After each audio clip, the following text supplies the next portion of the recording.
Sit, Duke. Come on, boy, sit. I begged, but my German shepherd just stared at me before knocking over another vase.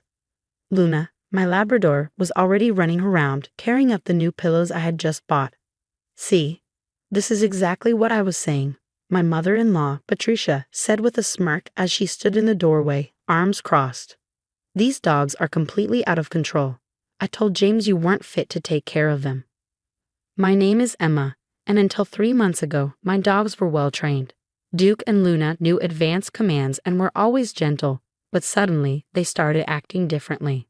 At first, it was small things. Duke stopped listening to me but obeyed everyone else. Luna started destroying things, but only my things. Then they started having accidents inside the house, but only in my home office. I don't understand, I whispered as Duke ripped apart another cushion. They were never like this before. Patricia sighed and pulled out her phone to record the mess. They need a firm hand. James always said you were too soft. Maybe you should find them a better home. My stomach tightened. James, my husband, was away for 6 months on military duty, and since he left, Patricia had been around more and more. She never liked me much, and lately she had been even harsher. They're my family, I said firmly, trying to catch Luna as she ran past. I'm not giving them up. Family? Patricia scoffed. They're just dogs, and they don't respect you at all. Look at this mess. I looked around the room, feeling like I might cry. The strange thing was, my neighbor said the dogs were well behaved on walks. The pet sitter had no issues when I was at work. It was only when I was home that they acted up. That night, after Patricia left and the dogs calmed down, I sat in my messy living room watching old videos. There they were 6 months ago, doing tricks. 4 months ago, playing gently with kids. 2 months ago, walking perfectly on a leash. What had changed? Just then, my phone buzzed. A message from James. Mom sent me videos of the dogs. What's going on, Em?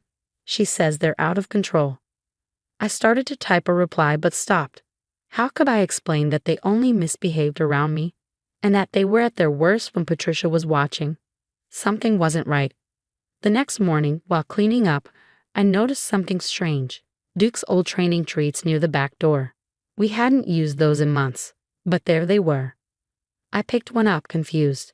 These were definitely the old treats, but how did they get here? Then I remembered. 2 weeks ago, I had seen Patricia's car in my driveway when I was supposed to be at work. She said she was just checking on the dogs since she had a spare key. At the time, I hadn't thought much about it. Now I wasn't so sure.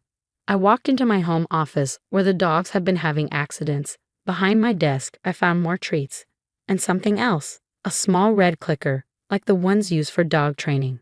My hands shook. This wasn't my clicker. Mine was blue, sitting untouched in the kitchen drawer. The puzzle pieces clicked together. The dogs were fine for everyone else, but acted up only around me. Old treats appeared out of nowhere.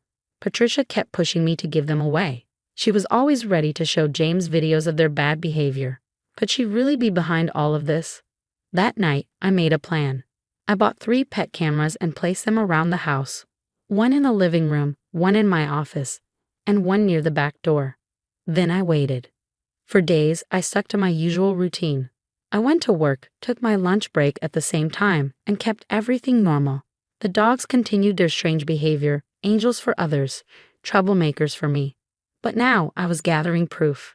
After a week, I checked the camera footage, my heart pounding. At first, I saw nothing unusual. Then, on the 4th day at 10:30 a.m., the back door opened. Patricia walked in, carrying a bag from the pet store and smiling. I watched, fists clench, as she pulled out the special treats and the red clicker.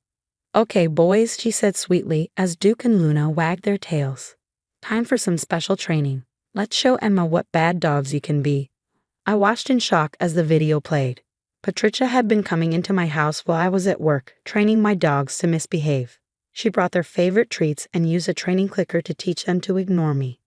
Good boy, Duke, she said in the video, clicking the device. When Emma says sit, you jump up instead.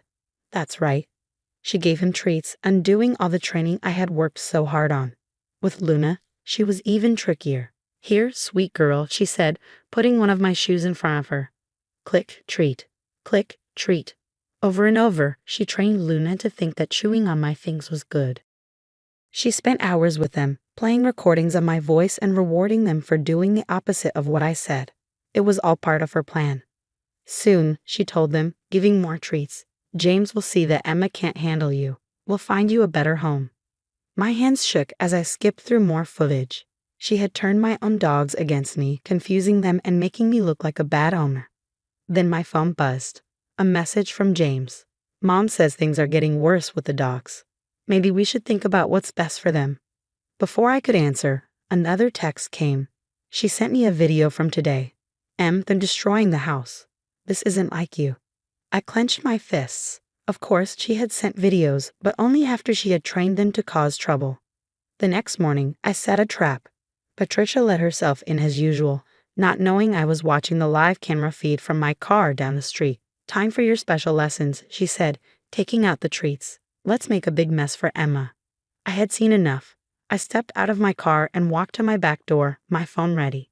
Having fun? I said, pushing the door open. Patricia jumped, dropping the treats. Duke and Luna ran to me, wagging their tails, before remembering their training. Emma, she gasped, you're supposed to be at work. I picked up one of the fallen treats. Funny.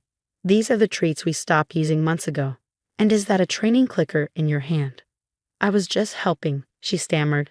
Since you clearly can't control them. Let's watch some videos, shall we? I held up my phone. Like the part where you teach Duke to knock things over when I call him. Very clever. Her face turned pale as I played clip after clip of her secret training sessions. Duke and Luna sat beside me, no longer listening to her clicker. You don't understand, she tried. I was doing what's best. For who? I cut in. The dogs, James, or yourself to make me look bad. I never. Save it, I snapped. I've already sent these videos to James. Every single one.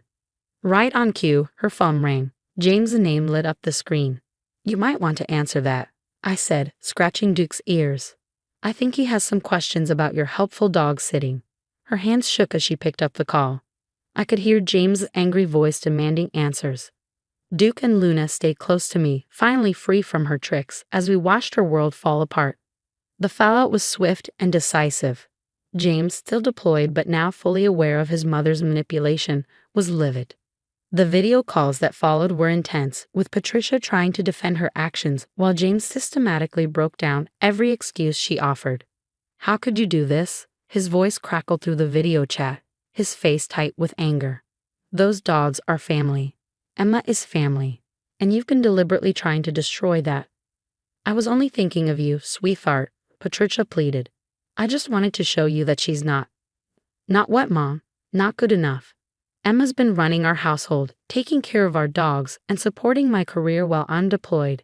And you've been sneaking around, actively trying to sabotage her. I sat quietly during these conversations, letting James handle his mother while I focused on rehabilitating Duke and Luna. It took time and patience to undo Patricia's malicious training. We had to restart from basic commands, rebuilding their trust and confidence in responding to my voice. The breakthrough came during a sunny afternoon in the backyard. I was working with Duke on his sit command, using positive reinforcement and our original training techniques. For the first time in weeks, he responded instantly, his brown eyes fixed on mine with that old familiar trust. Good boy. I praised, my voice thick with emotion. Luna, not wanting to be left out, trotted over and sat perfectly as well. No chaos, no destruction. Just my well-trained, loving dogs being themselves again. I sent a video of this moment to James, who shared it with his entire unit. The support that flooded in was overwhelming. Even his commanding officer, a devoted dog owner himself, sent a message expressing his outrage at Patricia's actions and his admiration for how we were handling it. Patricia, faced with irrefutable evidence and the loss of her son's trust, finally broke down and admitted everything. She convinced herself that by making me appear incompetent, she was somehow protecting James. The dogs had been an easy target, beloved family members whose behavior could be manipulated to serve her agenda. I never thought about how it would hurt them, she admitted during a family counseling session James had insisted on via video call. Or how it would hurt you, Emma. I was so focused on proving you weren't right for James that I became someone I don't recognize. The road to reconciliation would be long, and trust wouldn't be rebuilt overnight. James made it clear that when he returned home, things would be different. Patricia's unlimited access to our house was revoked, and any future visits would be supervised until she could prove herself trustworthy. Life settled into a new rhythm. The pet camera stayed up, no longer needed for surveillance but serving as a way for James to check in on his whole family while deployed. He loved watching Duke and Luna's progress as they returned to their well-behaved selves, often calling during their training sessions to cheer us on. As for Patricia, the incident forced her to confront some uncomfortable truths about herself. She started seeing a therapist to work through her control issues and enrolled in a positive parenting class, her first step toward understanding healthy family dynamics. 6 months later, when James returned home, he found a house full of joy instead of chaos. Duke and Luna performed their entire repertoire of tricks flawlessly, showing off for their dad without a single overturned vase or shredded pillow in sight. "You know what this whole thing taught me?" James said that night as we sat on the porch watching the dogs play in the yard. "Sometimes the strongest people aren't the ones making the most noise. You could have exposed Mom immediately, but you gathered evidence, protected our dogs, and handled it all with grace." I leaned against his shoulder, feeling the warmth of family, both human and canine, surrounding us.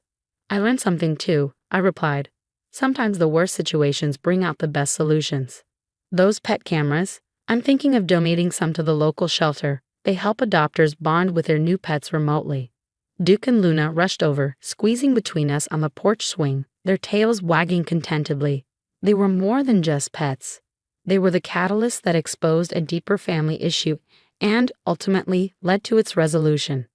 As I scratched Luna's ears and watched Duke rest his head on James's lap, I realized that sometimes the happy ending isn't about everything being perfect. It's about being strong enough to protect what matters, wise enough to handle conflict with grace, and loving enough to leave room for redemption.